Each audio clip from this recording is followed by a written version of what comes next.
Jimi Hendrix. Where did you first see Jimi Hendrix, buddy? What was that place called on 48th and 8th Street? Was it the Scene?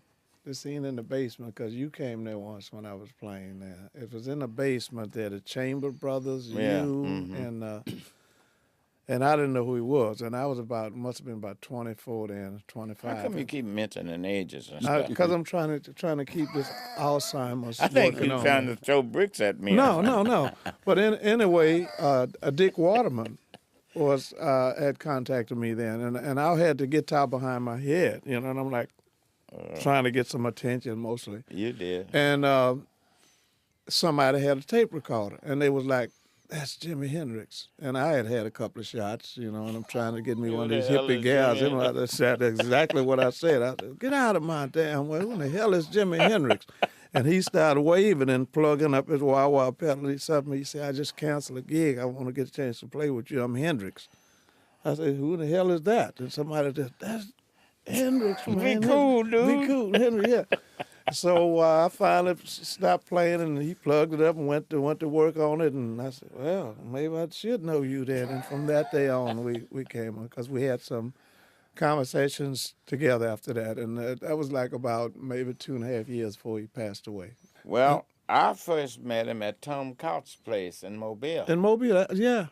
And guess what he was doing? He was in the rhythm section for Little Richard. Yeah. That's how I first met him. Uh-huh. And they didn't care too much about blues because Little Richard was so electrifying. Yeah. Boy, when he got through, everybody getting ready to leave. Yeah. But we had intermission, kind of like you were saying, for us on the road, it was, you played 30 and you're off. Right. Right. The union thing. Mm-hmm. But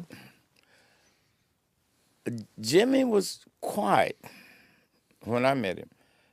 When I saw him, he didn't drink. He didn't drink or smoke or anything.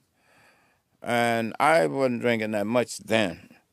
So we go in the dressing room and we just sit in there. Like two stools in there. So finally he says, "BB, I've been listening to you for a while." Mm-hmm. And I said to myself, "Really?" Mm-hmm. And then he told me his name. But I noticed he was left-handed. He didn't play like we do. Yeah. He's left-handed. Play this. No. Yeah, this way. Mm-hmm. And so I was asking him, why didn't you change the strings? Yeah. And he said, well, this is just the way I learned. And that's how I met Jimmy. Mm-hmm. And he was a very nice, I thought he was, yes, very he nice was. person, very nice. And I heard no more from him until after he had gone to England. And that's when I started hearing Jimi Hendrix, Jimmy. Yeah. And so who it was, and I know him. Yeah. But I never did get a chance to speak to him again.